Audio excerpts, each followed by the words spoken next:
for joining us. So, Professor Anand Kumar, please. I'm very thankful to Professor Anantagiri and Shri Randhir Gautam to invite me for this very special consultation and interaction about the electoral situation in the country. First of all, I feel very happy that a group of enlightened intellectuals are talking about elections, because generally we avoid discussing elections as it is an occasion of taking positions and registering our concerns. For me, this election is more of an occasion of political journey. Power system of our society is getting democratized with the passage of time. We have been a social formation without democracy for too long. We were victim of colonization, and a kind of colonial democracy was gradually introduced in the first half of the 20th century between Monte-Morlo reforms to 1937 Government of India, 1935 Government of India Act. We also had a mix of a hybrid of colonial and nationalist systems, which created a constitution and which paved the way for our transition from a colonial system to a post-colonial sovereign democracy. But this election is interesting for three reasons. First of all, it is an opportunity for reviewing of our central government, which has been led by a person and a party continuously in a very stable way for the last 10 years.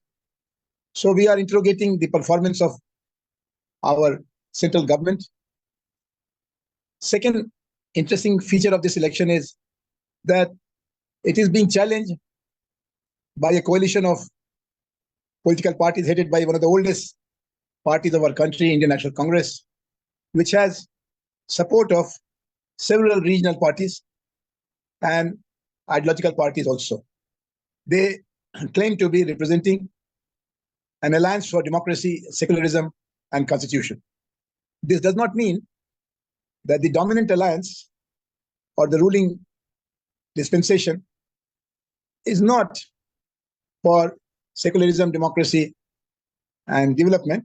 It only means that the claim is contested by a combined opposition alliance, and it is a bit serious because the major charge against the ruling party and ruling coalition NDA, National Democratic Alliance, is that it is weakening the bonds of national unity because it believes in a different kind of system which has to be dominated by or oriented towards Hindu interests primarily, Hindutva ideology.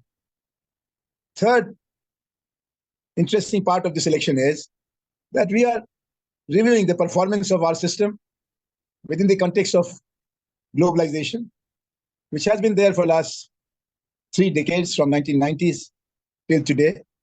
And it is said that between the two alliances, there is not much difference of approach.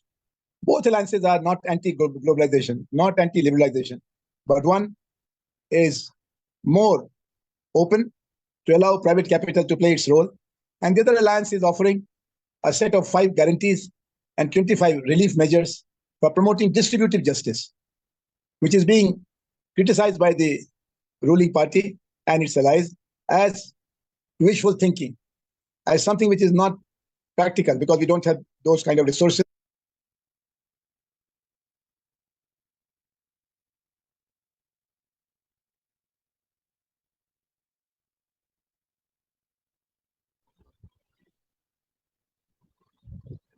Professor Anand Kumar, you have muted yourself. You got muted. Please unmute.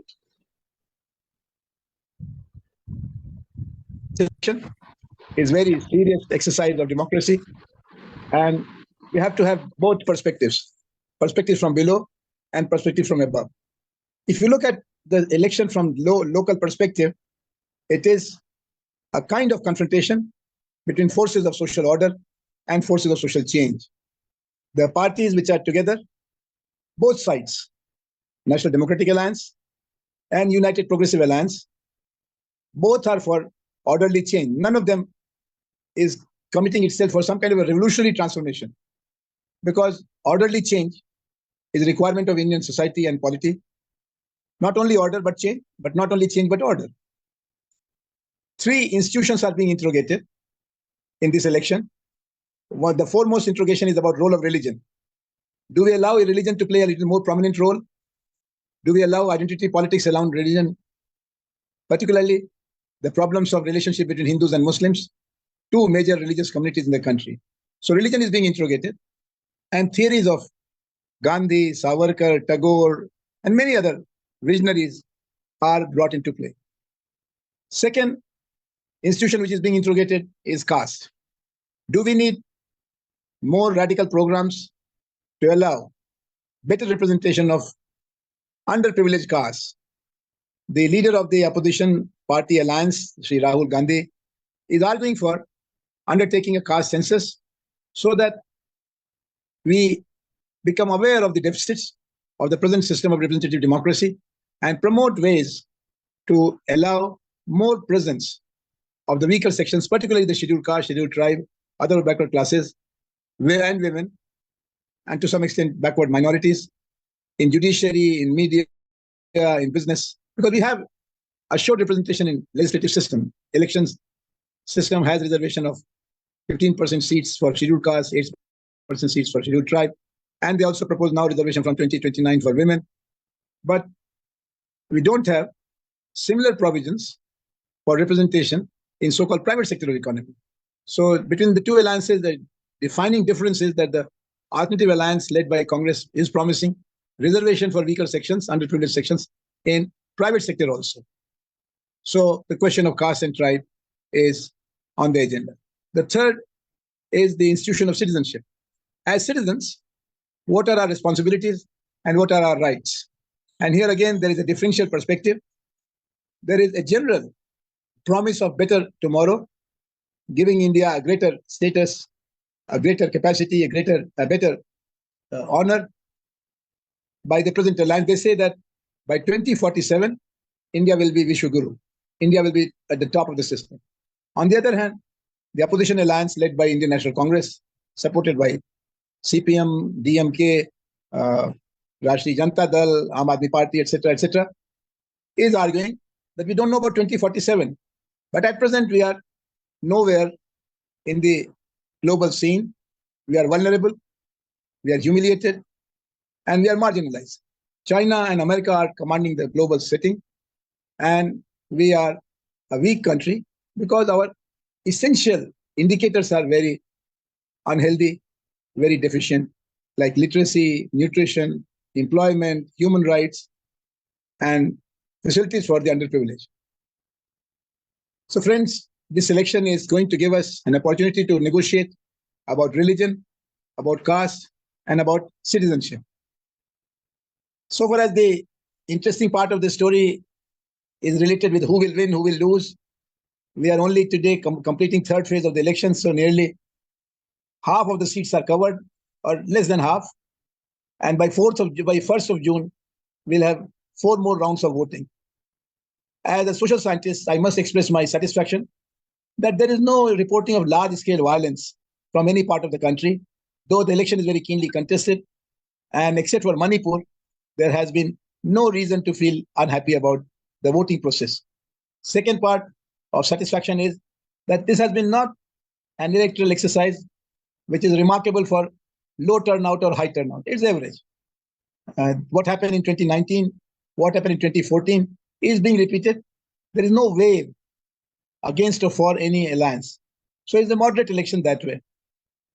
Another reason for satisfaction is that there is no obvious, explicit international intervention, as we were afraid that there will be some penetration of international influences through social media, through financial support, and through other strategies. Yes, there is some discussion about role of black money because our system of electoral bonds seems to have failed. There is reporting to the Supreme Court of India by the State Bank of India about election bonds. And there is a lot to be desired to make it more foolproof. And there is need of special investigation team to see if there was any connection between enforcement directorate and electoral bond system. Whether there was any manipulation of these companies, which are supposed to have given several thousands of crores of rupees to all political parties, particularly the ruling party, and their economic behavior. There's also fear that some shell companies have used the electoral bond system to pump in black money because their balance sheets shows very little profit and a lot of donation. So that is one part of the story. Second part of the story is that there are some people, very serious scholars and knowledgeable people, who think that this is going to be last election for Indian democracy. I am not so pessimistic, though I'm a campaigner. I must share with you my commitment. I want change. I am supporting strategies of change, but I am not so dismissive, because I think that the roots of democracy in India are growing. They're getting better. We already have one test case of emergency when everybody had written off future of democracy in India globally. But locally, people came out, asserted, and there was a regional divide between North and South. South India still voted for the pro-emergency government led by Srimati Indira Gandhi in 77 election, in Andhra Pradesh, in Tamil Nadu, in Karnataka. But overall mandate was for a change. And that change corrected some of the distortions introduced in the constitution during the emergency raj. Similarly, today, there seems to be a kind of north-south divide.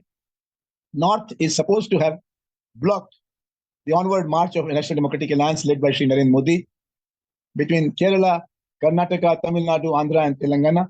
There is little scope of any enlargement of the mandate for the central government.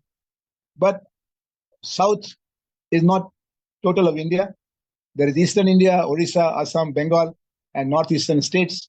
There is Northern India, Kashmir, Punjab, Rajasthan, Delhi.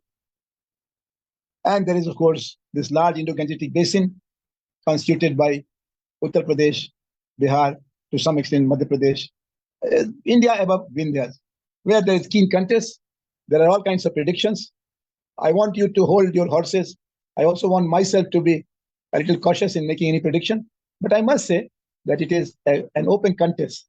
It is not like Russian election led by Putin. It is not election conducted by Turkish ruling class, where everything was already well known, or like Pakistan, where the major challenger was disqualified and was not allowed to contest in a fair. And there was some complaint because the election account, the bank accounts of the major opposition party in Congress was frozen. So they have problem with access to money. It is also said that the media is motivated and in a way presenting a kind of script which is in favor of corporate classes. Crony capitalism is being supported. It is also said that there is an open views of the religious institutions, and some kind of polarization is being attempted on religious lines between Hindus and Muslims. But they are all to be further investigated. I want to conclude by arguing that this election is an extraordinary opportunity of self-correction, self-interrogation. And yes, election system needs to be improved. Electoral reform is an overdue agenda of Indian democracy. But on the other hand, Indian democracy is going to become more mature after this election. I don't know who's going to win, who's going to lose, but I'm sure that it will assert the value of people's mandate for the legitimation process of our system, will go one step further in becoming a vibrant democracy. I'll be very happy to take your questions or comments. Thank you so much, Dr. Anandgiri. Thank you, Randirji. Thank you.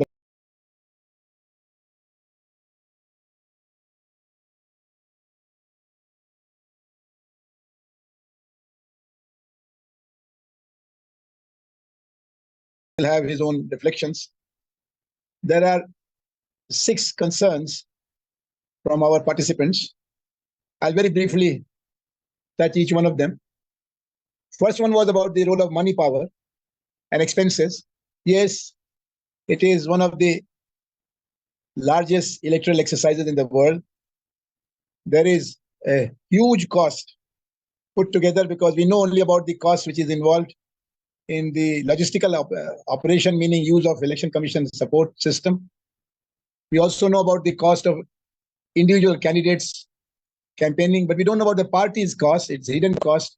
It is unaccounted. It is limitless. So we must put a new system to know about the total cost and also to regulate it. So there is not basically a game of money monsters.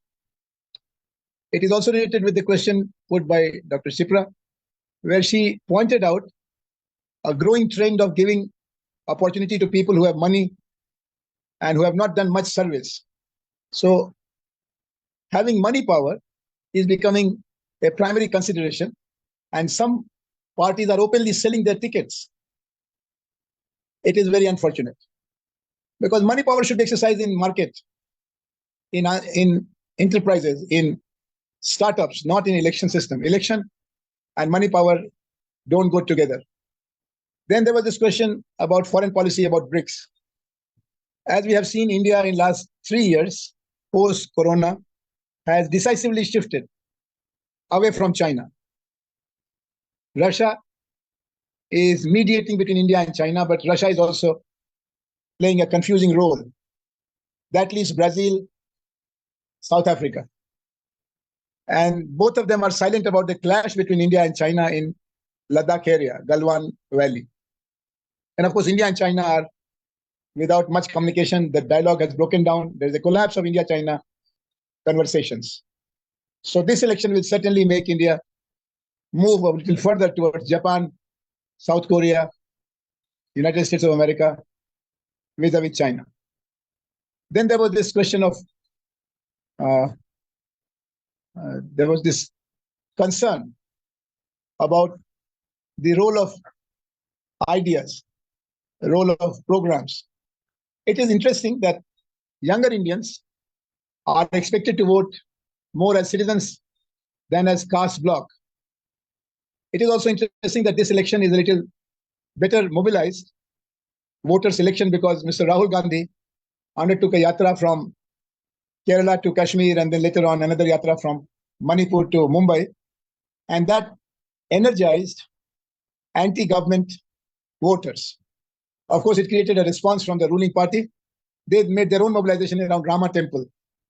And in conclusion, this was an election which was more active participation of political activists.